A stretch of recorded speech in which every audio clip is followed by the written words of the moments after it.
Saat itu, aku menemukan yuhai kekaisaran di dalam lubang kotoran. Kupikir sejak saat itu aku bisa ditunjuk oleh langit untuk hidup lama dan makmur. Tak kusangka, tiba-tiba aku dikelilingi oleh sekelompok prajurit. Saat aku melompat ke sepeda listrik untuk melarikan diri, para prajurit tiba-tiba berlutut di depanku secara serempak. Hanya karena dunia ini aneh dengan kebangkitan makhluk jahat. Sementara itu, berbagai barang mitologi juga muncul satu demi satu. Yang pertama kali berinteraksi dengannya bisa menjadi resurgen. Tapi untuk mewarisi kekuatan barang dengan sempurna, harus sangat konsisten dalam kata dan tindakan dengan mereka. Karena ada orang yang memegang Fangtian Halberd dan menyapu segala hal aneh. Namun akhirnya karena terus-menerus mengkhianati ayah angkatnya, dia dipenjara. Dan saat ini, melihat yuhai kekaisaran di tanganku, aku merasa sangat canggung. Jika ingin mengaktifkannya dengan sempurna, pertama-tama aku perlu menyerahkan negara kepada diriku. Untungnya saat bangkit, segel itu berubah menjadi pola naga yang terpatri di dadaku. Saat aku pergi ke pusat pemeriksaan kebangkitan untuk diuji, aku bisa bilang saja bahwa aku bangkit menjadi naga surgawi yang agung. Itu juga cukup untuk menipu mereka, tapi tak pernah kukira sebelum pemeriksaan, orang resmi sudah mulai berlutut kepadaku. Mereka bahkan mengantar aku ke Biro Kebangkitan Mitologi. Saat ini di lantai teratas Biro Mitologi Yang Cheng, aku berdiri di depan dua orang tua dengan wajah bingung. Ternyata sejak aku menyentuh segel dan bangkit, mereka sudah mendeteksinya melalui detektor aura, untuk memastikan aku, seorang resurgen tingkat 3S, bisa tumbuh dengan lancar. Negara juga bertekad untuk membantu aku dalam pewarisan. Setelah memberitahuku beberapa hal yang perlu diperhatikan, keduanya mulai menanyakan fungsi spesifik yuhai kekaisaran. Menghadapi bantuan sepenuhnya dari negara, aku juga tidak menyembunyikan apapun dan menceritakan semuanya. Fungsi utama dari yuhai kekaisaran ini adalah untuk memanggil, dapat menyerap jiwa makhluk jahat yang aneh, dan tanpa batas mengubahnya menjadi pasukan tanah dinasti Qin. Artinya, selama makhluk jahat tersedia, aku bahkan bisa membangkitkan kembali jutaan tentara Qin ke bumi.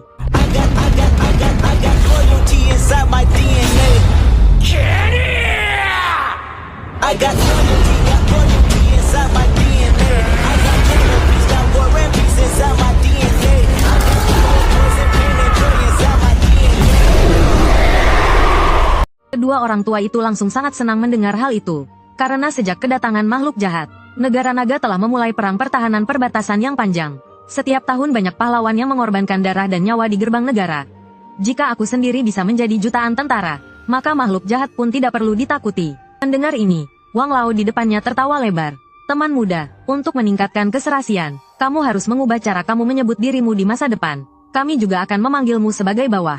Mendengar itu, aku segera melambaikan tangan. Itu tidak cocok, kan? Aku benar-benar ketakutan. Tepat setelah aku berbicara, sekelompok orang menyerang dari belakang. Pemimpin mereka membawa kamera. Mereka memotretnya tanpa henti. Beberapa orang di belakangnya membawa penggaris. Mereka mengukur tubuhku dari ujung ke ujung. Hingga malam hari baru selesai. Kemudian Wang Lao mengangkat tangannya. 7 pengawal berpakaian hitam berdiri rapi di depanku. Pemimpin mereka adalah seorang wanita bernama Yue San. Dengan pendampingan mereka, pada malam itu, aku tinggal di sebuah villa. Keesokan paginya, Yue San juga membawa sekelompok orang. Mereka dengan hati-hati melindungi sebuah pakaian. Itu adalah jubah naga hitam dan emas. Melihat itu, mataku hampir melebarkan. Tindakan resmi terlalu cepat. Hanya dalam 1 malam sudah siap jubah naga. Saat itu, Yue San juga dengan hormat berlutut satu lutut. Yang mulia, jubah naga sudah siap. Mohon yang mulia untuk mengganti pakaian. Aku melihat Yue San yang serius. Kemudian melihat jubah naga yang sangat megah. Karena pihak resmi begitu tegas, maka aku juga tidak bisa menghambat. Aku memilih untuk membuka kedua lenganku. Orang-orang di sampingku mengenakan jubah naga hitam untukku. Setelah mengenakan pakaian, aku mengangkat tangan. Yue San, hari ini, bisakah aku pergi ke Frontline untuk membunuh musuh? Bagaimanapun, baru sehari aku mendapatkan penempatan. Negara telah menyiapkan begitu banyak untukku. Sedikit membantu adalah hal yang memalukan. Yang mulia, untuk pergi ke Frontline setidaknya harus menunggu Anda. Keserasian mencapai 50%. Kami telah menyiapkan liputan utama dari berbagai media untuk Anda. Upacara pengorbanan di Gunung Tai juga telah dipersiapkan untuk Anda. Yue San memiringkan kepala dan menghitung jadwal berikutnya dengan jarinya. Namun hari ini kami akan pergi ke Institut Penelitian di kota. Mereka tahu bahwa kamu bisa memanggil tentara dengan membunuh makhluk terinfeksi. Mereka secara khusus telah menyiapkannya di Institut Penelitian untukmu.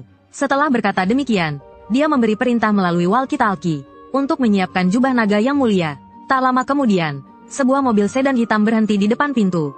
Mobil itu dihiasi dengan pola naga. Di bagian depan mobil bahkan ada naga emas kecil. Yang mulia, silakan berangkat. Setelah Yue San mengantarku ke dalam mobil, dia duduk di kursi pengemudi. 20 menit kemudian aku berdiri di belakang kaca transparan. Di dalam kaca itu semuanya adalah binatang buas besar yang bermutasi. Meskipun dikurung di dalam penjara, aku bisa merasakan aura kekejaman yang menyelimuti. Mari kita mulai. Yue San memberi perintah ke sebelah. Para peneliti segera menurunkan pintu gembok. Segera asap putih memenuhi sel penjara. Binatang buas di dalamnya setelah menghirup asap ini. Dari awal marah menjadi perlahan-lahan kesakitan. Akhirnya mereka semua jatuh dan tidak bisa bangun. Melihat itu, Yue San menundukkan kepala dan membungkuk hormat kepadaku. Yang mulia, di sini ada 87 binatang buas. Mohon Yang Mulia untuk mulai menyerap. Aku mengangguk dan mulai berkomunikasi dengan Yuhai melalui pikiran. Sejumlah cahaya muncul dari tubuh binatang yang jatuh. Diserap sepenuhnya oleh pola naga di dadaku. Aku juga melihat petunjuk di benakku. Total jiwa saat ini 87. Sedang mengubah jumlah pasukan tanah berkualitas rendah 87. Kekuatan saat ini 87. Dalam percakapan kemarin, aku tidak mengungkapkan dua kartu asku. Yang pertama adalah aku bisa menggunakan jiwa untuk meningkatkan pasukan. Yang kedua adalah setiap memiliki seorang prajurit bisa memberikan sedikit kekuatan kepadaku. Bagaimanapun, secara resmi aku adalah seorang penyihir kelas pemanggil. Tiba-tiba, sebuah pesan terenkripsi dikirim ke tangan Yue San. Sebuah makhluk jahat melarikan diri dari dalamnya. Jika bisa menyerap makhluk jahat, jubah naga sama seperti jubah ungu Taois. Jika takdirmu tidak cukup kuat untuk mengenakannya, itu bisa memperpendek umurmu. Yue San langsung mengenali orang tersebut hanya dengan sekali pandang. Orang ini adalah salah satu Tian Jiao dari Departemen Makhluk Jahat di Longwushan, aliran resmi. Nama taonya Ling Yu Daeren. Yue San hendak menjelaskan setelah mendengar itu. Namun sebelum dia bisa bicara, Ling Yu memotongnya. Sudah, hanya ingin memberimu peringatan. Kamu dari Departemen Mitologi, kan? Kalian bisa pergi sekarang. Laboratorium di depan sudah benar-benar tidak terkendali. Saat ini dinilai sebagai daerah terlarang. Kalian tidak bisa mengatasinya. Setelah berkata demikian, dia melambaikan jubahnya dan berbalik pergi. Aku terdiam melihat pemuda Tao itu. Pemuda ini masih muda tapi agak sombong. Yue San segera menjelaskan di samping. Yang mulia, sejak lahirnya Departemen Mitologi, yang selalu bangkit adalah para ahli bela diri tingkat tinggi. Maka mereka selalu meremehkan kami. Karena dia bilang di sini sudah tidak bisa diatasi. Maka kita sebaiknya kembali. Yue San mengetahui betapa mengerikannya penilaian daerah terlarang ini. Dulu, seorang awak mitologi tingkat Grandmaster ingin menekan. Namun malah menyebabkan pemberontakan di daerah terlarang. Akhirnya benar-benar berubah menjadi zona terlarang. Saat Yue San bersiap untuk berbalik pergi, aku dengan tenang berkata, aku sudah datang. Mengapa kembali? Mataku melewati garis peringatan yang dibuat oleh para pemuda Tao dan melihat ke dalam. Kata-kataku mengagetkan Ling Yu Daeren yang belum jauh pergi. Dia berhenti sejenak, berbalik, dan memandangku dengan tenang. Apa, kamu masih ingin memasuki daerah terlarang? Pelajaran dari 10 tahun lalu belum cukup. Pergi dari mana datangmu dan pergi kemana kamu mau. Jika kamu memicu pemberontakan di dalamnya, aku akan mengorbankanmu untuk dewa. Di samping, Yue San akhirnya berubah ekspresi. Tidak boleh menghina Yang Mulia. Yang Mulia, yang bangkit adalah Yuhai Kekaisaran.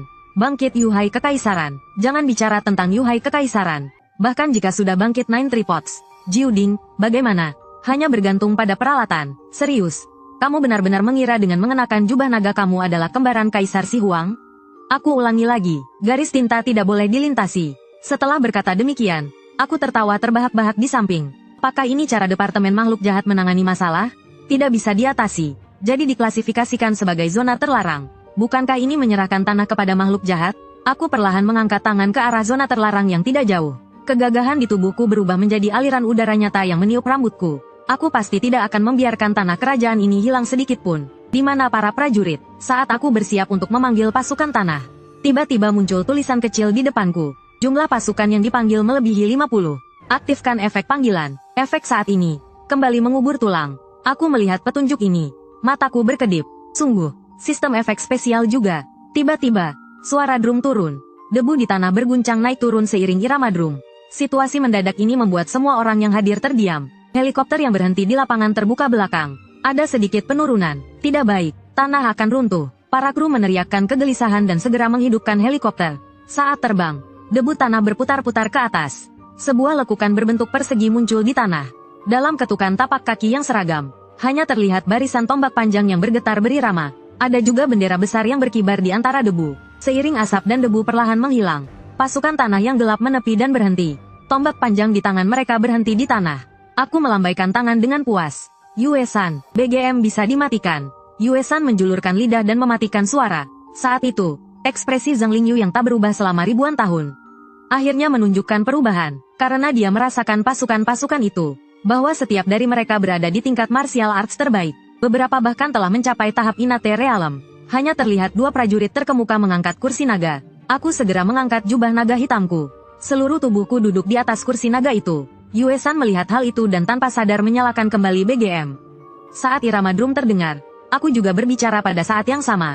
Hal-hal yang tidak bisa kalian lakukan, aku akan menanganinya. Makhluk jahat yang tidak bisa kalian bunuh, aku akan membunuhnya. Dengan satu tangan, aku membalik dan sebuah jadesil muncul di tanganku. Garis-garis emas berubah menjadi tulisan yang terjalin di bawah jadesil. Zhang Lingyu berkedip. Dia hanya pernah melihat adegan ini di kitab Tao. Ini adalah bentuk tulisan dari langit dan bumi. Ini adalah salah satu jenis tanda yang diakui oleh mandat langit. Aku menekan jadesil di tanganku ke dalam kekosongan. Garis-garis emas itu kemudian terjalin menjadi edik imperial. Dengan kehendak langit, dekrit kaisar pertama. Orang-orang yang hadir semua menahan nafas dan tidak berani bergerak. Melihatku yang sedang memberikan dekrit di kekosongan. Aura kekaisaran yang kuat telah berkumpul hingga mencapai puncaknya. Aku perlahan meletakkan yuhai kekaisaran dan menarik napas dalam-dalam. Segel ini mewakili ribuan mil tanah kekaisaran Huaxia. Sementara aku beruntung ditunjuk oleh langit. Aku harus menggantikan seluruh rakyat Huaxia, menjaga langit dan bumi yang cerah. Yue San, di mana kamu? Lanjutkan memainkan musik. Kembalikan kepada Yang Mulia. Yue San hadir. Yue San membawa sound system dan memutar ketukan drum yang sangat ritmis. Para prajurit mengabaikan garis tinta yang diberlakukan dengan hukum Tao. Mereka maju ke depan dengan mengangkat tombak panjang di tangan dan melangkah masuk. Seiring dengan masuknya para prajurit, sebuah gambaran samar muncul di depanku. Melalui gambaran itu, aku melihat sebuah pemandangan yang mengerikan. Dalam kabut hitam, aku samar-samar bisa melihat sekeliling. Di tempat para prajurit melangkah, terlihat darah merah di seluruh tanah. Tanah yang terendam darah terlihat agak gelap. Aku tak bisa tidak berbalik lagi dan melihat ke Yue San. Berapa orang yang ada di laboratorium? Yue San menjawab dengan sangat cepat. Di dalam kabut hitam adalah sebuah basis penelitian besar. Ada total 34.000 orang yang beroperasi di dalamnya. Setelah mendengarnya, alisku berkerut. Ini semua adalah sesama warga negara naga. Tapi sekarang hanya dingin yang tersebar di tanah. Namun aku menemukan suatu tempat yang aneh. Yaitu di sini tidak terlihat sisa anggota tubuh. Sebaliknya, ada beberapa bekas drak di tanah. Jelas, daging dan darah itu ditarik ke suatu tempat. Tanpa ragu, aku segera memberi perintah. Para prajurit mengikuti bekas itu. Sebelum para prajurit masuk, beberapa drone juga terbang dari belakang. Departemen Mitologi dan Makhluk Jahat serta lainnya juga menggunakan proyeksi drone untuk melihat lebih jelas bagian dalam zona terlarang. Setelah itu, terlihat dalam siaran langsung para prajurit mulai memasuki ruang bawah tanah. Ruang laboratorium ini sangat besar. Sekelompok prajurit mulai bergerak lebih cepat. Mereka segera menemui makhluk infeksi pertama. Namun hanya sebentar saja, makhluk infeksi ini langsung ditusuk dengan dingin oleh seorang prajurit. Seiring dengan pembunuhan para prajurit, panelku menunjukkan penambahan 1 jiwa. Aku agak terkejut. Tak kusangka pembunuhan oleh pasukan tanah. Aku ternyata juga bisa menyerap jiwa. Jadi, ini berarti jika aku mengirimkan prajurit ke Frontline, aku bisa menambah pasukan sambil beristirahat di rumah. Para orang melihat prajurit membunuh makhluk infeksi dengan rapi. Mereka semua terkesima, meskipun hanya makhluk kecil. Tetapi efisiensi mereka membuat semua orang merasa malu. Selain itu, mereka juga menemukan hal yang aneh. Jika mereka menjelajahi basis penelitian ini, setiap kali mereka memasuki kabut hitam, kan terus ada makhluk infeksi yang menyerang. Namun, para prajurit tanah ini ternyata tidak menemui mereka. Terutama karena basis sebesar ini setidaknya harus memiliki ribuan makhluk. Gerakannya senyap seperti hantu yang cepat masuk ke dalam. Makhluk infeksi yang ditemui semakin banyak. Namun, makhluk infeksi yang buta ini, para prajurit mudah menyelesaikannya hanya dengan satu tusukan. Akhirnya, para prajurit berhenti di ujung bekas tersebut. Itu adalah pintu besi yang terbuka lebar. Di dalam kabut hitam, sesuatu yang mengerikan seperti seonggok daging busuk sedang mengunyah sisa anggota tubuh di sekitarnya. Hal-hal di dalam kabut hitam tampaknya telah mendeteksi orang asing. Gerakannya berhenti saat menelan. Sepasang pupil menatap prajurit. Prajurit tanahku tidak bisa semua masuk ke dalam. Prajurit utama dengan tingkat tahap Inate langsung memahami. Dia meraih tangannya, dan pintu besi yang tebal di sampingnya langsung ditarik.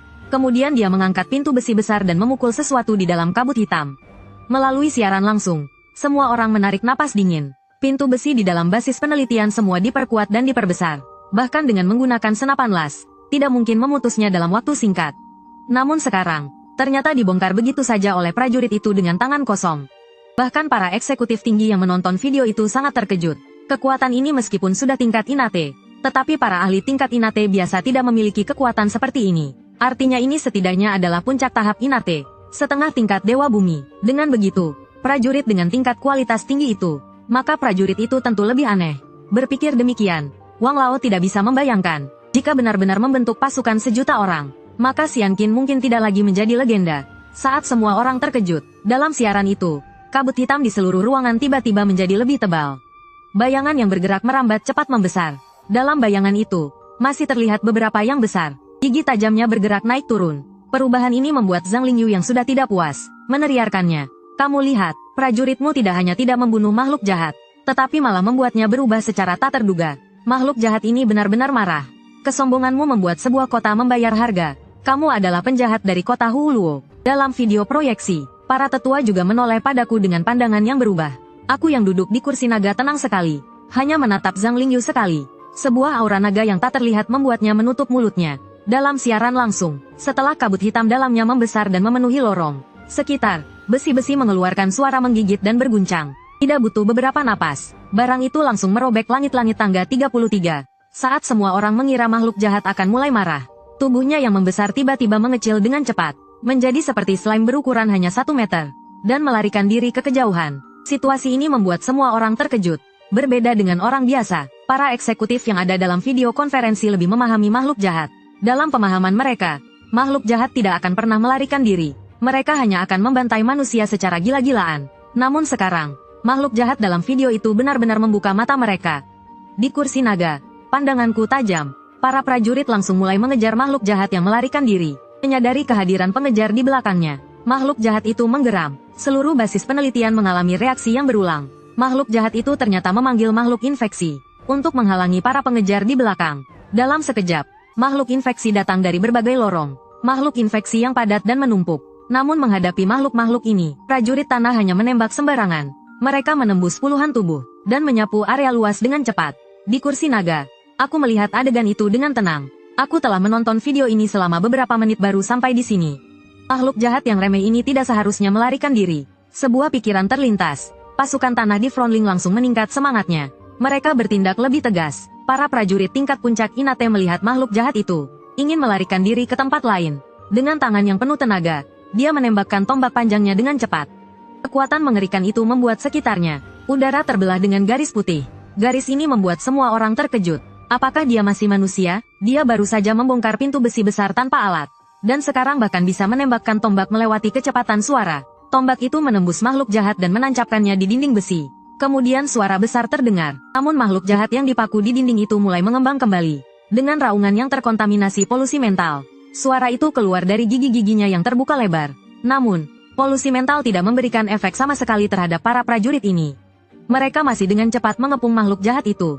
Melihat sekelompok orang yang sama sekali tidak terpengaruh ini, makhluk jahat itu terlihat bingung secara kasat mata. Sepertinya dia agak bingung, apakah mungkin belakangan ini tenggorokannya sedikit tidak nyaman, menyebabkan cara memanggilnya salah. Kali ini, dia tampaknya telah memasuki keadaan terdesak. Bola daging berwarna merah darah di punggungnya langsung meledak. Sesuatunya yang telah dia inkubasi terus-menerus pecah keluar dari tubuhnya. Yang pertama muncul adalah sebuah tangan yang ramping. Kemudian muncul rambut panjang berwarna hitam legam dan tubuh yang putih bersih. Aku mengerutkan alis dan pandanganku bergerak sedikit. Melihat wanita yang merayap keluar itu, segera muncul sebuah pop-up di depanku. Menemukan prajurit yang bisa ditangkap. Kualitas, unggul. Suka dengan cerita ini? Jangan lupa klik tombol like, komen, share dan subscribe. Nantikan cerita seru lainnya. Terima kasih.